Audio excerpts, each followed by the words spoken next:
If your team got guaranteed money, tell them call me. Whoop. Make me say, my. I done been around the world. Yeah, I was made for this. Player Performance with J.A. Cavalier. Welcome to Player Performance, Episode 6, NFL Week 17. I am J.A. Cavalier, the most respected figure in sports gambling. We'll get you all you need to know to beat the book. First, let's recap Week 16 with Tessa Hall. Back it up. One more time. All right, let's see that again.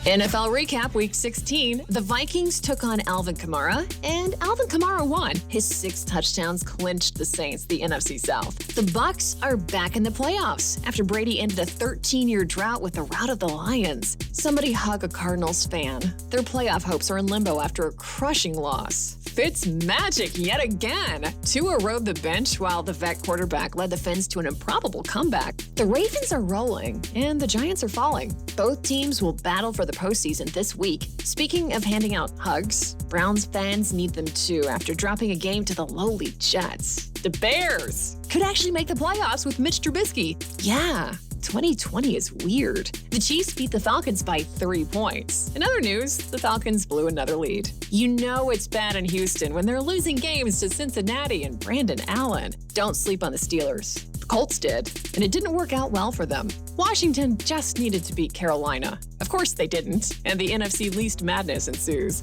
Some way, somehow, Anthony Lynn may be saving his job as the Chargers win another close one. Jalen Hurts couldn't stop hurting his own team with turnovers as Dallas killed Philly's season. Jared Goff is hurt, and so are the Rams' playoff hopes as Seattle wrapped up another division-winning season. A little snow never hurt nobody, especially Aaron Rodgers, who put a 40 spot on the Titans at Lambeau. Don't call the Pats. Bill Belichick broke every phone at Foxborough.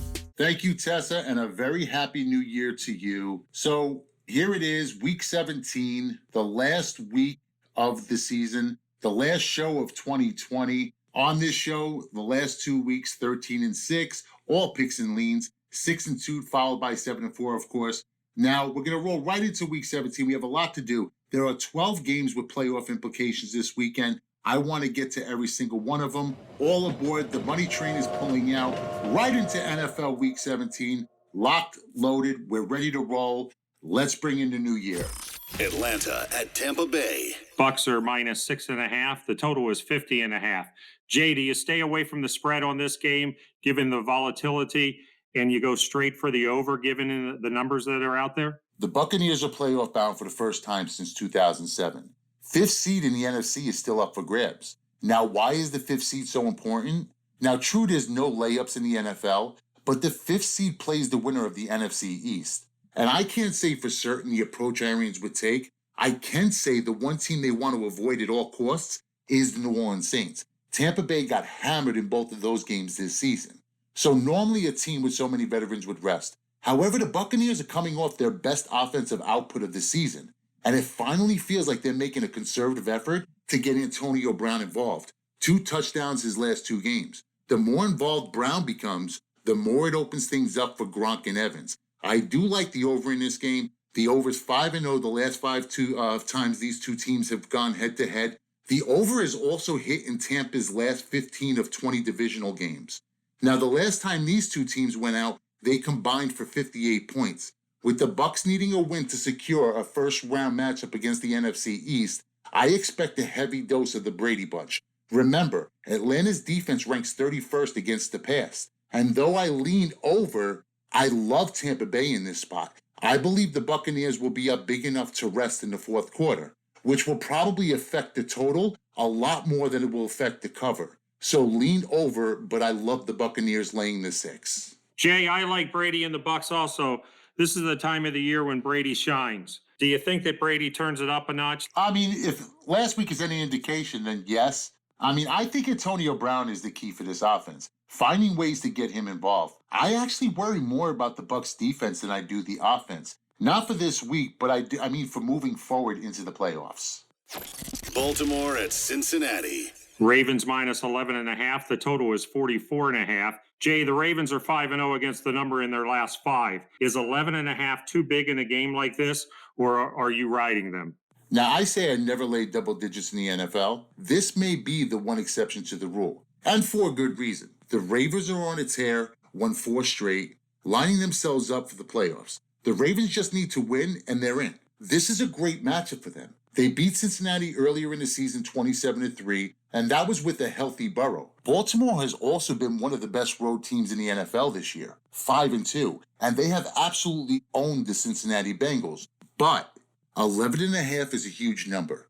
The Bengals are playing well. Last week's win over Houston proved it's the system and not really the quarterback. Burrow may be the rising star, but both Finley and Brandon Allen have looked good in this system. The Bengals are also 5-1-1 against the spread at home this season. You can't overlook that number. Now, I agree Baltimore is playing sound football right now, balanced pass attack accompanied by a good ground game. But more impressive is how good the Ravens have been on the other side of the ball. Defense ranks 4th overall and 13th against the pass. You've heard me say this over and over again. Run game and defense, 2 things that travel well, which would explain Baltimore's road record. Now, is that enough to sway me to lay double digits in the NFL? Absolutely not. I will, however, take the Ravens first half. Much more value in Baltimore laying less than a touchdown, believing that they're going to want to come out of the gates real strong. I like the Ravens in this one. I'll lay the 11.5.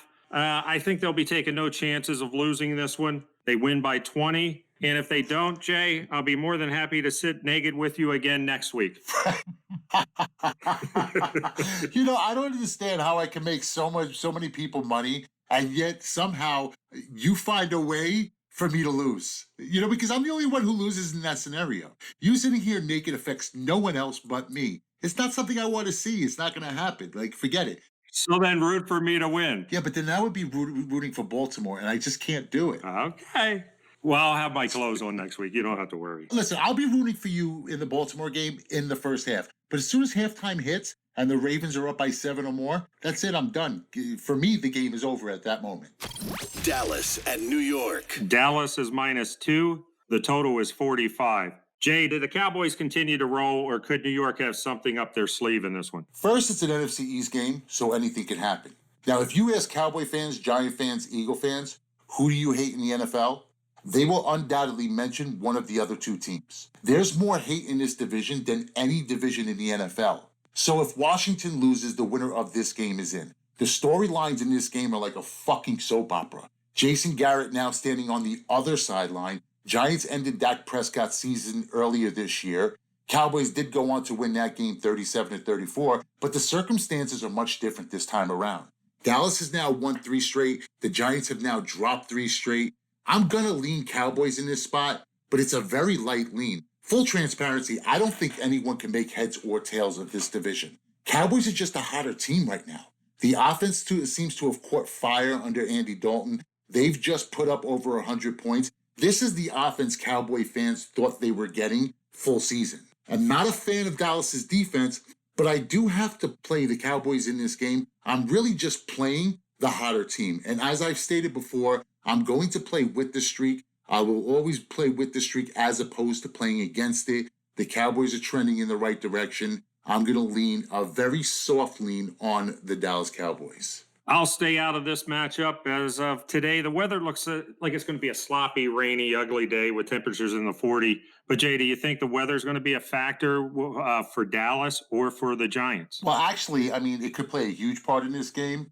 Of all leans and picks, I told you this is my least favorite. I would say the weather would favor the run game. However, neither of these teams really have one to speak of, which is actually crazy when you think you're talking about the Dallas Cowboys. Miami at Buffalo. Buffalo -3. The total is 43. This is a number that's moved from 47.5 to 43. Jay, can Miami keep up with a Bills team playing at full strength and come close to the 3.5 number? The Bills were my pick to win the AFC. Nothing has changed. Right now, today, they're the best team in the NFL, in the entire league. So if the Bills were starting Allen and Diggs and playing them full game, the Dolphins' season would be over. But I think Sean McDermott is focused on the playoffs. Buffalo isn't really playing for anything, not for anything of matter. I don't really see a huge difference between the 2 or 3 seed this year. For Miami, this is a second shot. They were the beneficiary of terrible coaching and clock management Saturday night. Dumbest thing I've ever seen. First down, Josh Jacobs slides inside the 2. Okay, fine, eat some clock. I'm good with that. But why the fuck on 2nd and 3rd are you not putting it in the end zone? It makes no sense. On 3rd and goal, you kneel? I argue the difficulty level in the NFL would be much greater to score a touchdown with a minute left and no timeouts than it's going to be to move the ball into field goal range with 30 seconds. So what happened? Blown coverage, long pass, face mask 15 yards on top of that, my point proven. I don't have an issue with the face mask. As a defensive player, I get it. You grab what you can. But the coverage, maybe the worst thing about COVID during the NFL season this season is not being able to see Chucky's face on the sideline. Based upon the fact that I don't believe Allen and Diggs or most of their defensive starters are going to go the full way, I lean Miami in this game. Miami is an impressive 11-4 against the spread. Top scoring defense in the league. Bills aren't going to have a ton of motivation. Lean Miami plus the 3.5. Also a little value in Miami money line at plus 160. Again, I'll stay away from this one, not having any idea who the Bills will start. Jay, I know you like Miami. Do you think that if Miami comes out, puts up 2 TDs on the board, gets ahead in this game, Buffalo may pull everyone? I actually don't think the score is going to have anything to do with it. I think Sean McDermott has these guys on a pitch count, so to speak. Makes sense. So you just think that they're going to pull them no matter what? Yeah, I think they're going to limit these guys. I mean, like I said, and I said earlier, I don't really see them playing for much. The 2 or 3 seed really means nothing this year in this season. I don't see a big difference between 2 and 3. Pittsburgh at Cleveland. Cleveland is now -9, the total 42.5. Jay, the Browns were a hot team before the loss last week to the ugly Jets's. That's why I'm sitting here naked. But anyway, do they win and cover against the Steelers team bound to rest most of their starters? And actually, I know 4 of them are out, and Ben is not playing. Okay, so I give the Browns a mulligan for last week. I leaned Jets in that game early in the week. I also leaned under the posted total. Both of those tickets, of course, cashed. Mike, after losing with the Rams laying 17 over the same Jets, doubled down with the Browns laying 9.5. Of course, both of those lost. He promised to do this show naked if the Browns lost. But listen, this is a debt he is never going to be asked to pay. That's one of those, let's not and just say you did things. I promise you, no one wants to see that. Okay, so attaboy this week goes to Ben Roethlisberger. The Steelers were lifeless. Big Ben calls a team meeting, pulls the troops together, comeback win over a quality Indianapolis team. The Steelers clinched the division. The Browns, on the other hand, they lose to the Jets. Now they need a win in a big way. They win, they're in. If they don't, they need a ton of other things to happen. So this is a must-win for the Cleveland Browns. When you think of all the sports struggles this city goes through, it seems almost obvious that they're going to lose this game and miss the playoffs. Now, I'm optimistic this year is going to be different. Finally, Cleveland catches a break. Pittsburgh's sitting most of their starters. Roethlisberger's out. Likely rest for Cam Hayward, TJ Watt, and Tuitt. So the run game really should open up for Chubb and Hunt. The Browns will also get most of their receiving core back. They get them back from COVID. I lean Browns, but this is still Cleveland. I won't lay the 7. I like the Browns in the front end of a 2-team teaser. My problem with this game is COVID. Are you at all worried about Cleveland closing practice earlier today because of more COVID? Well, yeah, they closed yesterday. I mean, this is Cleveland sports. I mean, this is Browns football. You've now made the playoff for 20 years. Steelers are basically forfeiting this game. And still, you may find a way to lose. But actually, from what I know, of the 2 cases, one has already been in isolation, and the other's not a real threat. All receivers are back. I still believe the Cleveland Browns get it done. I mean, honestly, the Browns can't fuck this up, can they? They did for me last week, so I'm running from them this week. Usually I'll come back and try to get my money back. Not this week, no. Well, no, I've told you time and time and time again, stop yelling and screaming at the TV for mistakes you've made hours and sometimes days prior to the game going off. Well, I didn't foresee last week that Cleveland was going to have the COVID cases and that 4 receivers were going to be out of that game. But you did foresee that it was still a bad bet regardless, laying the 9.5 on the road, because I gave you the Jets. I gift wrapped it. I put it in your lap. Actually, I even told you to go under the post. I told you it was the much bigger play. I was like, why the fuck would you want to lay double digits in the NFL on the road against a team that's actually playing good football? And the Jets are now 5-2 their last 7 against the spread. I didn't lay double digits. I laid 9.5. My bad. Fair enough. Arizona at Los Angeles. This game's a pick'em. The total is 39.5. The Cardinals have not looked good recently, but can you trust the Rams team without Goff in this one, Jay? Both of these teams need to either win or hope for a Chicago Bear loss. The Rams are without Goff. They're going to turn to John Wolford, who, yes, a former AAF quarterback with no NFL experience. He's going against the Cardinals defense that ranks 4th against the pass. So let me understand this. In the biggest spot of the season, the objective is to throw a quarterback who has never played an NFL game and hope for the best. That's not really promising. It actually feels more like a throw your hands in the air and rely on the Packers beating the Bears. Or is it really going to be win by defense and running the ball? So you get a heavy dose of Malcolm Brown, Darrell Henderson, and Cam Akers. But the Cardinals have allowed just 4.5 yards per carry and less than 100 yards a game. I lean Arizona in this spot. Kyler Murray should be good enough to suit up in this game, and that's a massive advantage. Arizona scores an average of 26 points a game. That should be enough to win this one. I will take Arizona at a pick in this one. Green Bay at Chicago. Green Bay minus 5.5. The total is 51.5. Jay, can the Bears play spoiler to the Packers' first-round bye hopes? Or is 5.5 too low of a number? Of the 3 teams in the NFC fighting for the first spot, I actually think it's the Packers who have the toughest draw. Going to Chicago against a hungry Bears team desperate for a win. Now, it normally takes a lot to get me to back the Packers, but I'm going to eat the 5.5. I lean Green Bay in this spot. The Packers are 8-2 straight up against Chicago. The last time they played, Green Bay blew them out. Trubisky threw 2 picks. He did have a couple garbage time touchdowns, and he made that score a lot closer than it actually was. The Packers, of course, won that one 41-25. And I don't care if the Bears were on a 10-game winning streak. As long as Trubisky is out there against this Packers defense, I'm not leaning this team ever. The Packers are 15-5 against the number in their last 20 against Chicago. The Bears are inconsistent, 2-6 against the spread, the last 8 against the NFC North. But the real key for me, Rodgers is playing for the number 1 spot. He knows how critical home field is, and the Green Bay Packers are dominant at home. My prediction in this game, Packers 35, Chicago Bears 24. I like the Packers by double digits this one. Again, just like Brady, do you agree that Rodgers steps up at this time of the year? I don't know how much more Rodgers could possibly step up.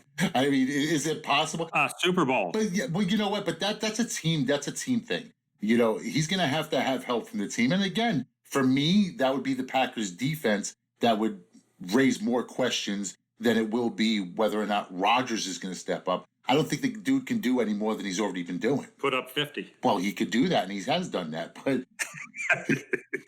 I don't think the Bears will put up 50. But here's the real question. What's the difference between putting up 24 and putting up 50 if the other team scores 21? Nothing. Exactly. And hence you'll see that with when they put up 50, Rodgers will be on the sideline. I don't think it would take that long to get him on the sideline. The thing about teams like this is Brady, Rodgers, Drew Brees, they mean more to their team, probably more than other quarterbacks do to theirs.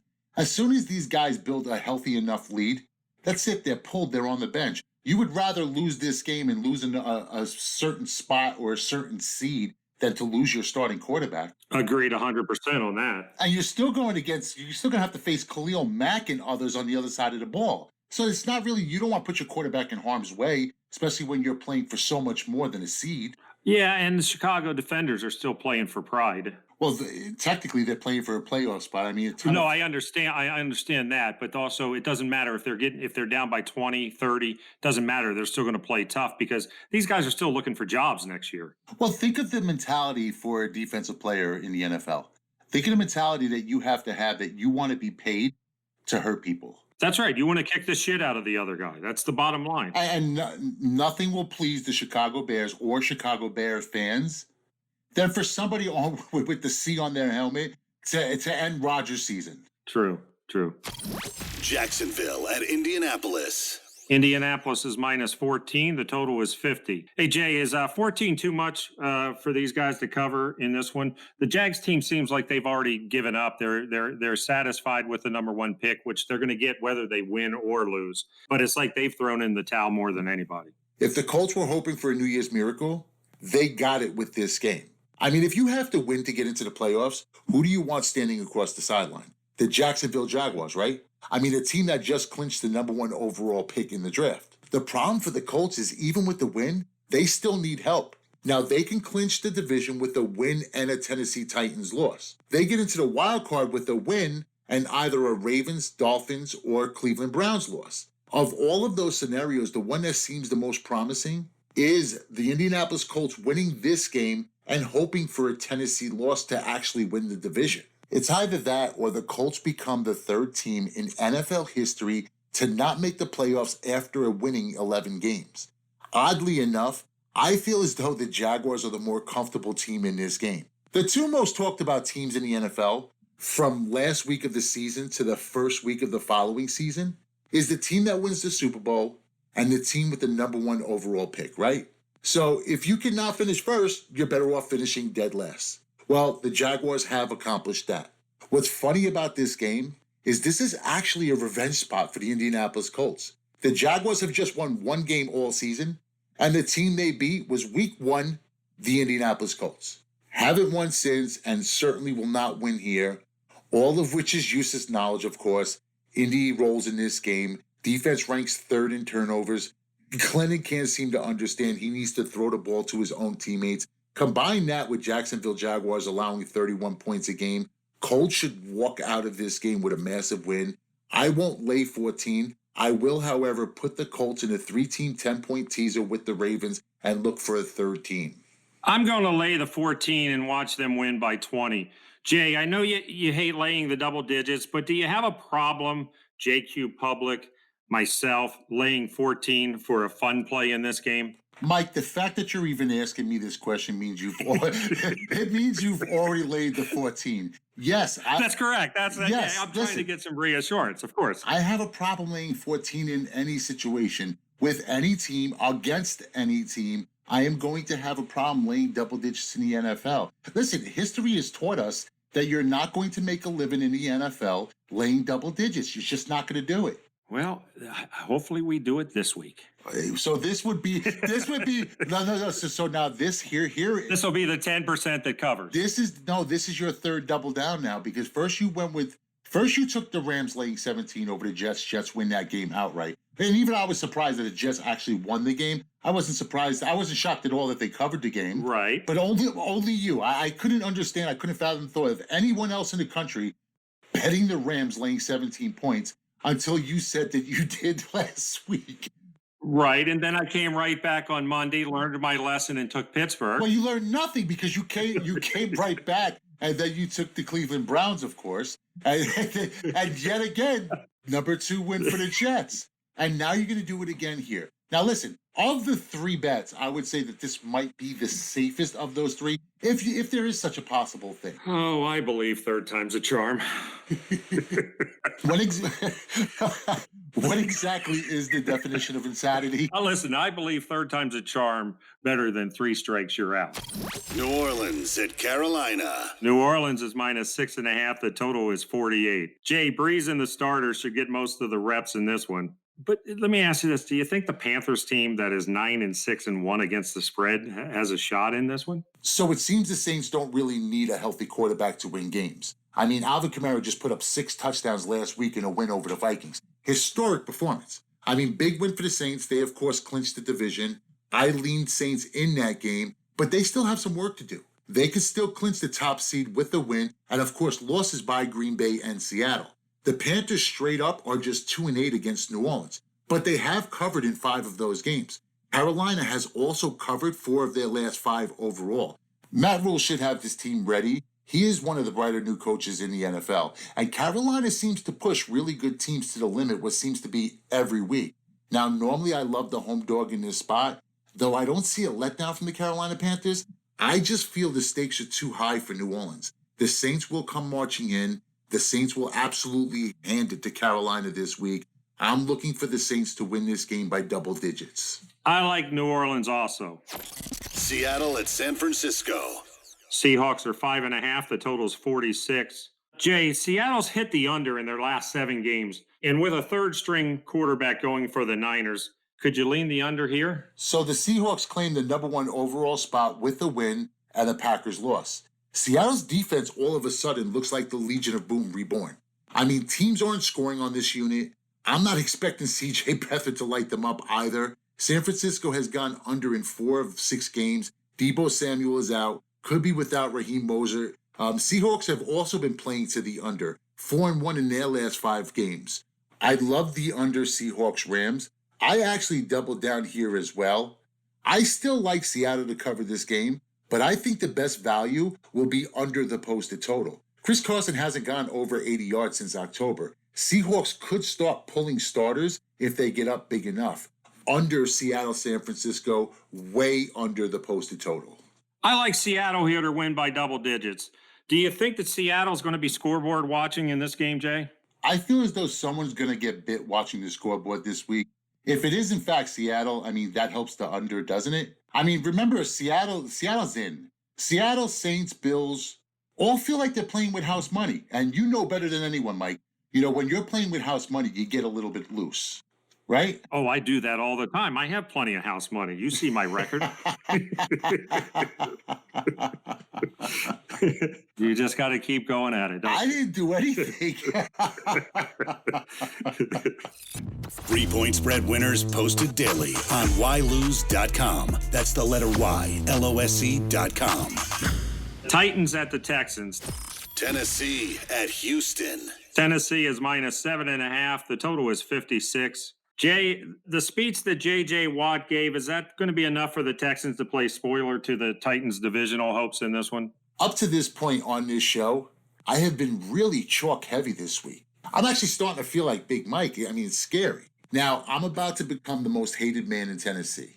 I don't think Houston covers this spread. I actually think the Texans win this game outright. Look, Tennessee's 6-13 in their last 19 games against Houston. Titans don't travel well, covering just 3 of 7 on the road. I may not be brave enough to play Houston money line. I will, however, take what I feel is a very generous 7.5. Also, J.J. Watt lit into his team after Sunday's loss. This is most likely his last game as a Texan. Now, there's no doubt he's going to leave it all on the field, right? And motivation from an aging star is inspirational. It's a nice story, but it's not really enough to make you feel like Houston has a shot in this game. But how about the fact that the Texans have the 4th best passing offense against the 28th ranked passing defense? The home team is also 7-2 against the spread the last 9 meetings. I also argue it's a lot easier to contain Derrick Henry than it is to contain Deshaun Watson. The Packers gave you the formula on Monday night. You stack the box, you make Tannehill beat you. Now, I like Tannehill, but I only like Tannehill when the big guy's getting his. When Henry has been contained, Tannehill struggles. I think a pissed off and maybe motivated Texans defense does enough. Give me Houston plus the points. I will take the gift in that 7.5. Yes, I like that you're chalk heavy on this one, just like Big Mike from the group home. Listen, I'm going to go over the 56 in this one because the lines makers are telling me to go over. It just seems like it's a ridiculous number.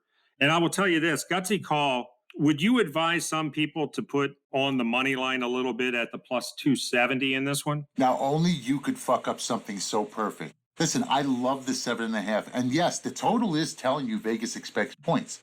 But they're also telling you that they don't expect points to be one-sided. I advise taking the gift. The gift is 7.5 points. You know, maybe a little small money line chaser, but I'm not going to play at money line. As I said, I'm not brave enough to play this money line, especially when you're giving me such a fat number like 7.5. Okay. Just thought I'd throw it out there. Money line, you know, for Big Mike and the public, they love seeing something plus 270 if they're going to win. Listen, I advise, and then you go off and do something fucking totally different. So it doesn't really matter what I do for you. At the end of the day, as soon as you get up to that window, all bets are off. Washington at Philadelphia. Washington is -2. The total is 43. Hey, Jay, does Taylor Heineke kill this team's chances of making the playoffs and beating the Philadelphia Eagles? Last week, I leaned under Carolina, Washington And of course, we got the dub. I also said that I would lean Washington with and only with Alex Smith. No play for me without him. I have also gone on record for weeks now expressing my dislike for Dwayne Haskins. Actually reminds me a lot of Jamarcus Russell. For those too young, Google him. Drafted by the Raiders, #1, maybe the biggest bust since Ryan Leaf. I mean, the formula for Washington is simple. If Washington wins, they get in. If Washington loses, they're out. It really is that simple. Taylor Heinicke. No Alex Smith. It's going to be an Old Dominion star, Taylor Heinicke. I don't even know if I'm saying the dude's name correct, and actually, I don't care. He's thrown 58 NFL passes, 3 of which have been intercepted. On the other hand, the Eagles are playing better with Jalen Hurts. He added a spark to that offense, over 1,000 all-purpose yards the last 3 games. The Eagles have covered 4 of their last 5 at home. I still believe Washington's front is elite, but last I checked, you have to score points in the NFL to win games. And I don't see where those points are going to come from. I like the Eagles in this spot to win this game. Give me the Eagles in what I feel is going to be a very ugly football game. I'm with you on this one. I'll take the Eagles in this one. Also, they hate Washington and would love to knock them out of a playoff position. Now, a question I do have, do you think that Washington is a bunch of hypocrites by releasing Haskins? Why not do it last week? Well, I think it was more so getting a quarterback ready to play, or at least game ready to play. But to be honest with you, I actually see this as maybe a Ron Rivera teaching moment, maybe using Haskins as an example. You know, Ron Rivera has no ties to Haskins. It wasn't his guy. He brought in Kyle Allen expecting him to start. That was his dude. That was his guy. I don't understand the timing. I mean, there has to be a little bit more behind the scenes. It has to be more than just a strip club incident, especially when Daniel Snyder is signing off on this, right? I mean, you would think if anyone gets it, Snyder gets it, right? You're absolutely right. You would think Daniel Snyder, but you would also think TVL. So let's go with not for nothing. And the JETS. And now it's time for Not for Nothing Not for nothing. with TVL. Hello, sports fans. This is TVL from New York, New York. New York City. Whoa. Let's talk about my teams. Not for nothing. Let's get to the Fish and Raiders. You can see Chucky walking up and down the sidelines with a big fat smile on his face. His D has just sacked the kid so many times on his back all day long. Tua looked more like tuna. Then all of a sudden, late in the game, the old man came out of the sea. He gave Chucky fits to be tied. And when the game was over, he took his time to say, "It's my time, Chucky. See you later." Great way to go there, Fitzy boy. And not for nothing. Oh, Mr. Bill. Mr. Bill. Sorry to say, your Cam Newton looked more like a fig Newton. Well, 2020 is almost over for now. Looking forward to a new year. Hockey, baby. Islanders, they move next to a racetrack. So let's get out of the gate as fast as we can. And not for nothing, Dolan. How about a winning season at the Garden? I want a winner, I tell ya. JETS, Jets, Jets, Jets. 2 in a row? Wow. Big Mike. Or is it the Mush? Cleveland, he said. I'll take off all my clothes if they lose by 3 touchdowns. Not for nothing, Mike. Are you sitting there with all your clothes off? I know you're 6'5" and a big guy. Did your family come in and say, "Oh my God, it's a whale.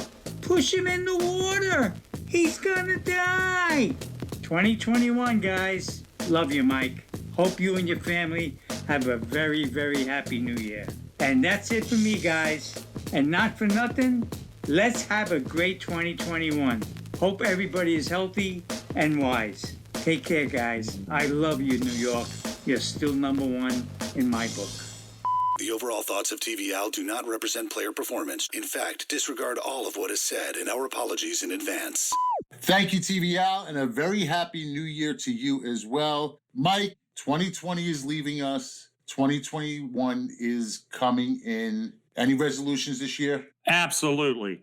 My resolution is to win more games than TVL and the JETS, Jets, So I only have to win about 7 games in 2021. Happy New Year, TV Al. Well, that's about like par for the course, considering what did you do? You won like 3 in 2020. Well, you know, the problem is it was COVID. Well, and you did beat the Jets. So if that was your goal, you achieved it. That's true.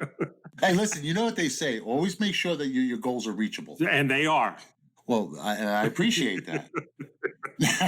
Now, So let me ask you, what is your New Year resolution? I make one New Year's resolution every year, and it's actually always the same resolution. Every year it's the same. It's always to be better next year than I was this past year. I strive for perfection. And though I don't believe anyone will ever be perfect, I do believe there's always room for improvement. Now, I'm a sports handicapper, so most are going to hear this, and they must think, oh, I mean winning games, win more games. And yeah, that too. I always want to win every game I release. Whether it's a lean or it's a fucking monster, I want to win every single pick I make. But what I really mean is I actually mean every aspect of life. Any aspect of life, all aspects of life. I want to be better in 2021 than I was in 2020. Well, that's our show for this week. As always, bet with your head, not above it. For Tessa Hall, TV Out, and Big Mike from the group home, I am J.A. Cavalier. This has been NFL Week 17. We'll be back with the playoff edition next week as we welcome in 2021. Day, week, month, and season packages available on ylose.com. That's the letter Y, LOSE.com.